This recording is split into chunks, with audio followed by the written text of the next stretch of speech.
تو اب میں مختصر سے وقت کے لیے آپ کے سامنے چند باتیں کرنے کے لیے دعوت دیتا ہوں بھائی حافظ عمیر صاحب کو کہ وہ آئیں اور مختصر سے وقت میں آپ سب بھائیوں کے سامنے چند باتیں بیان کریں۔ جناب حافظ عمیر صاحب۔ ان الحمد لله نحمده ونستعينه ونستغفره قال الله عز وجل في كلامه المجيد والفرقان الحميد ما كان محمد أبا أحد من رجالكم ولكن رسول الله وخاتم النبيين۔ ہر قسم کی حمد و ثنا، تسبیحات، تمجیدات، تحلیلات، تکبیرات اللہ وحدہ لا شریک کی ذات اقدس و اطہر کے لیے، جو اللہ تمام کائنات کا خالق، مالک، رازق، داتا، گنج بخش، بگڑیا بنانے والا اور شفا دینے والا ہے۔ درود و سلام آقا دو جہاں، سرور کونین، تاجدار بطحہ، محمد الرسول اللہ صلی اللہ علیہ وسلم کی ذات اقدس و اطہر کے لیے آج اس جلسے کا جو عنوان ہے شان مصطفیٰ صلی اللہ علیہ وسلم، اور یہ جلسہ محمد عاصم ان کے بیٹے ثمر کی شادی، ثمر کی پیدائش کے موقع پر رکھا گیا ہے۔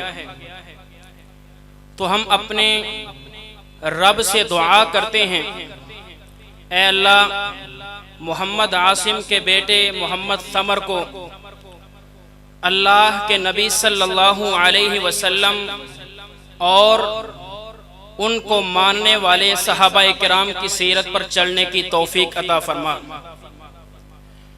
تو شان مصطفیٰ صلی اللہ علیہ وسلم مختصر وقت میں آپ کے سامنے کچھ شان مصطفیٰ صلی اللہ علیہ وسلم کے پہلو رکھوں گا۔ امام ابو داود رحمہ اللہ نے اپنی کتاب سنن ابی داود کے اندر حدیث نمبر 784 کے اندر بڑا خوبصورت واقعہ نقل کیا ہے۔ اس واقعے کے راوی سیدنا انس بن مالک رضی اللہ تعالی عنہ ہیں۔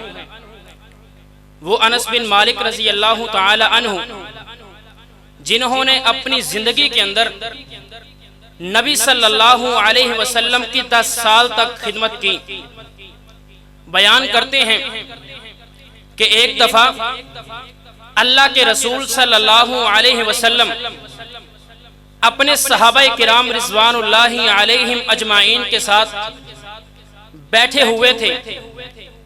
نبی صلی اللہ علیہ وسلم سے مسائل پوچھے جا رہے تھے۔ صحابہ کرام اپنی باتوں کو پیش کرتے، نبی صلی اللہ علیہ وسلم جواب دیتے چلے جاتے تھے۔ اچانک از اغفا اغفاءتن آپ نے اپنے چہرے کو زمین کی طرف جھکا لیا، اپنی ٹھوڑی مبارک کو سینے کے ساتھ لگا لیتے ہیں۔ ثم رفع رأسہ متبسما، جب آپ اپنی ٹھوڑی کو، اپنے چہرے کو اوپر کی طرف اٹھاتے ہیں تو آپ کا جو چہرہ مسکراتا نظر آتا ہے۔ خوشی کے آثار آپ صلی اللہ علیہ وسلم کے چہرے پر عیاں آتے ہیں۔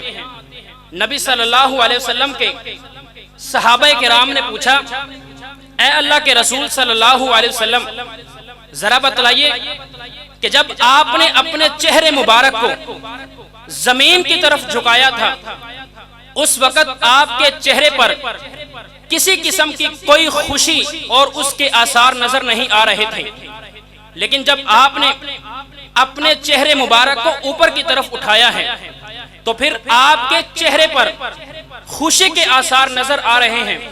ما ازحکک یا رسول اللہ، ذرا بتلائیے وہ کون سی چیز ہے، وہ کون سی علت ہے، وہ کون سا سبب ہے جس کی وجہ سے آپ اپنے چہرے سے ہنستے نظر آتے ہیں، آپ کے چہرے پر مسکراہٹیں نظر آتی ہیں۔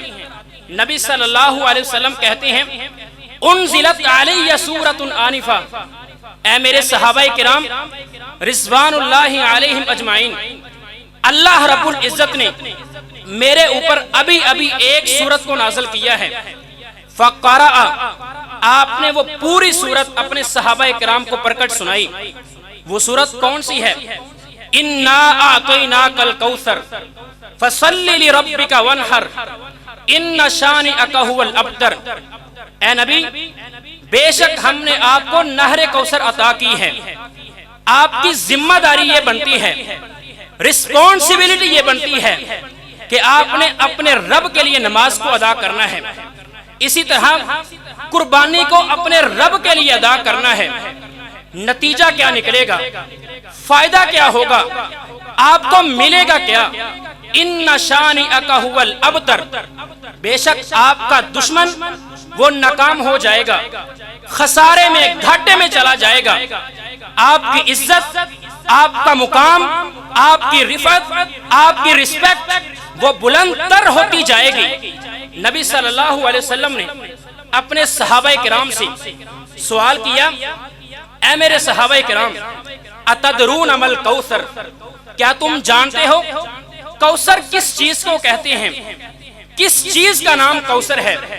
نبی صلی اللہ علیہ وسلم کے صحابہ کرام نے کہا، اے اللہ کے رسول صلی اللہ علیہ وسلم، ہم جس طرح پہلے جواب دیا کرتے تھے اسی طرح آج بھی جواب دیں گے۔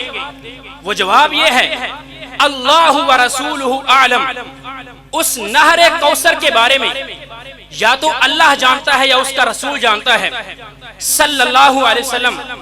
پھر نبی صلی اللہ علیہ وسلم نے اس نہر کوثر کا اپنے صحابہ کرام کو انٹروڈکشن کروایا، اس کا تعارف کروایا۔ وہ تعارف یہ ہے، ہوا نہر یجری کذا علی وجہ الارض لیس مشکوکا، کہ وہ نہر ایسی ہوگی کہ جو اس زمین کے اوپر چلے گی، لیس مشکوکا، جس کے درمیان کسی قسم کی دراڑ موجود نہیں ہوگی۔ آپ لوگوں نے ہسٹری کو پڑھا ہوا ہوگا، آپ میں سے کچھ ایسے لوگ بھی ہوں گے جنہوں نے سمندر کا سفر کیا ہے، جہاز، بحری جہاز کا سفر کیا ہے، کشتیوں کا سفر کیا ہے۔ آپ جانتے ہوں گے، جغرافیائی ہسٹری کے اندر آپ نے پڑھا ہوگا کہ اس زمین کے اوپر 71% وہ پانی ہی پانی نظر آتا ہے اور 29% آپ کو خشکی نظر آئے گی۔ 71% کے اندر نہریں بھی موجود ہیں، سمندر بھی موجود ہیں، دریا بھی موجود ہیں، لیکن سمندر کا ایک کنارہ اس کے پانی کی رنگت اپنی ہے، اس کے پانی کے ذائقہ اس کا اپنا ذائقہ ہے، لیکن جب دوسرے کنارے کی طرف جایا جائے اس کی رنگت اپنی ہوتی ہے، اس کا ذائقہ اپنا ہوتا ہے۔ لیکن نبی صلی اللہ علیہ وسلم نے فرمایا نہر کوثر کیسی ہوگی؟ لیس مشکوکن، وہ ایسی نہر ہوگی اگر آپ جون سے بھی کنارے سے پانی پیئیں گے کسی رنگت میں کوئی فرق نہیں آئے گا، ذائقے میں کوئی فرق نہیں آئے گا۔ دائیں کنارے سے پانی پیئیں گے کوئی فرق نہیں، بائیں سے پیو گے کوئی فرق نہیں، پیچھے والے کنارے سے پیو گے کوئی فرق نظر نہیں آئے گا، سامنے والے جو آپ کنارے سے پانی پیئیں گے کسی قسم کا کوئی فرق نہیں آئے گا۔ نبی صلی اللہ علیہ وسلم نے فرمایا اعطانی اللہ الجنت، کل قیامت کے دن اللہ رب العزت جنت میں وہ مجھے نہر عطا کریں گے، اس نہر کے اندر علیہ خیر کثیر، اس نہر کے اندر بہت زیادہ برکتیں ہیں۔ نبی صلی اللہ علیہ وسلم نے اپنی امت کو بھی ایک خوشخبری دی، آپ صلی اللہ علیہ وسلم نے اپنی امت کو ایک بشارت دی، وہ بشارت، وہ خوشخبری یہ ہے تارد علیہ امتی یوم القیامہ، کل قیامت کا دن ہوگا، سارے کے سارے لوگ میری امت کے لوگ وہ جو پیاسے ہوں گے وہ میرے پاس آئیں گے، میں ان کو اپنے ہاتھوں کے ساتھ پلاؤں گا، میری امت میں سے لوگ آئیں گے، میں ان کو پلاؤں گا۔ یہاں پر ایک بات سمجھ لیجئے، نبی صلی اللہ علیہ وسلم نے جو الفاظ بولے ہیں وہ امتی کے الفاظ ہیں۔ امتی کا مطلب یہ ہوا کہ جو امت محمدیہ کو ماننے والے، نبی صلی اللہ علیہ وسلم کی امت کے ساتھ تعلق رکھنے والے، ان کو ہی نہر کوثر میں سے پانی عطا کیا جائے گا۔ امت الانبیاء کے الفاظ نہیں کہے، یعنی تمام جو انبیاء ہیں ان کو ماننے والے ان کو پانی نہیں ملے گا۔ پانی ملے گا تو صرف امت محمدیہ صلی اللہ علیہ وسلم کو ملے گا۔ پھر نبی صلی اللہ علیہ وسلم نے جو نہر کوثر ہے اس کے اوپر جو کباب ہوں گے، جو خیمے ہوں گے، ان کو متعارف کروایا، اس کی انٹروڈکشن کروائی۔ فرمایا کہ نہر کوثر کے جو کباب ہوں گے، جو اس کے اوپر لگائے گئے خیمے ہوں گے، وہ بند موتیوں سے لگائے ہوئے ہوں گے، اور ان کا جو گارا ہوگا وہ کستوری کا گارا ہوگا، اور جو اینٹیں ہوں گی وہ یاقوت اور لؤلؤ اس کے موتیوں سے اس کو لگایا ہوا ہوگا۔ پھر آپ نے فرمایا اس پانی کا ذائقہ کیسا ہوگا، اس کا رنگ کیسا ہوگا، ماؤہ، اس کا جو پانی ہوگا، اشد بیاض من اللبن، وہ دودھ سے زیادہ سفید ہوگا، وَأَحْلَى مِنَ الْعَسَلِ، اور شہد سے زیادہ وہ میٹھا ہوگا، وَرِيحُهُ مِنَ الْمِسْكِ، اور جو اس پانی سے نکلنے والی خوشبو وہ کستوری سے زیادہ ہوگی۔ نبی صلی اللہ علیہ وسلم کے بڑے پیارے صحابی سیدنا ابو بکر رضی اللہ تعالی عنہ نے خواہش کا اظہار کیا، اے اللہ کے رسول صلی اللہ علیہ وسلم، یہ تو بہت بڑی ناز و نعم والی چیز ہے، یہ بہت بڑی قدر و قیمت والی چیز ہے۔ نبی صلی اللہ علیہ وسلم نے اپنے صحابی، اپنے جانثار ماننے والے ابو بکر صدیق رضی اللہ تعالی عنہ کو خوشخبری دے دی، اے ابو بکر، واللہ اللہ کی قسم، لا ارجو، مجھے امید ہے، مجھے یقین ہے، کسی قسم کا کوئی شک و شبہ نہیں کہ کل قیامت کا دن ہوگا، اللہ رب العزت تجھے بھی اس نہر کوثر میں سے پانی پینے کی توفیق عطا کریں گے۔ تو یہ نہر کوثر یہ شان مصطفیٰ میں کیسے آئے گی؟ وہ اس طرح آئے گی کہ نبی صلی اللہ علیہ وسلم نے فرمایا کہ اللہ رب العزت نے مجھے ایک ایسی نہر عطا کی ہے، لم یعطا قبل الانبیاء، اس سے پہلے کسی نبی کو بھی عطا نہیں کی گئی۔ نہر کوثر عطا کی گئی ہے تو صرف نبی صلی اللہ علیہ وسلم کو۔ نبی صلی اللہ علیہ وسلم کی شان اس سے واضح ہوتی ہے، اور اس سے بھی واضح ہو سکتی ہے جس کو امام ترمذی رحمہ اللہ نے اپنی کتاب سنن الترمذی کے اندر 2485 نمبر پر روایت نقل کیا۔ سیدنا عبداللہ بن سلام رضی اللہ تعالی عنہ وہ بیان کرتے ہیں، مدینہ کے اندر شور و غل تھا، آج نبی آ رہے ہیں، آج نبی آ رہے ہیں، ان جفل الناس الیہ، لوگ آپ کی طرف دوڑ کر جاتے، لوگ اعلان کرتے آج نبی آ گئے۔ جب مسجد جو مدینہ کا بازار ہوتا وہاں پر جاتے، وہاں پر نبی نہیں آتے تھے، لیکن ایک دفعہ ایسا ہوا مدینہ کے اندر یہ خبر پھیل گئی کہ آج نبی صلی اللہ علیہ وسلم تشریف لے کر آئے ہیں۔ وہ عبداللہ بن سلام کہتے ہیں، فَاسْتَبَنْتُ وَجْهَ رَسُولِ اللَّهِ صلی اللہ علیہ وسلم، میں نے اللہ کے رسول صلی اللہ علیہ وسلم کے چہرے کو دیکھا، میں نے وہاں پر فیصلہ کر لیا، عرفت، میں نے جان لیا، ان وجہ النبی صلی اللہ علیہ وسلم لیس بوجہ الکذاب، کہ نبی صلی اللہ علیہ وسلم کا کبھی بھی چہرہ جھوٹا نہیں ہو سکتا۔ آپ نے اپنے صحابہ کرام کو 4 چیزیں بتائیں۔ 3 چیزوں کا تعلق حقوق العباد سے ہے، ایک کا تعلق حقوق اللہ سے ہے۔ حقوق العباد آپ نے فرمایا وصل الارحام، آپ نے صلہ رحمیہ کرنی ہے۔ آپ نے فرمایا افشوا السلام، سلام کو عام کرنا ہے۔ اطعموا الطعام، کھانا کھلانا ہے۔ اور جو حقوق اللہ کے ساتھ جو تعلق رکھتی تھی وہ یہ تھی کہ آپ نے اللہ رب العزت کے حقوق کو ادا کرنا ہے تو نماز کو ادا کرنا ہے۔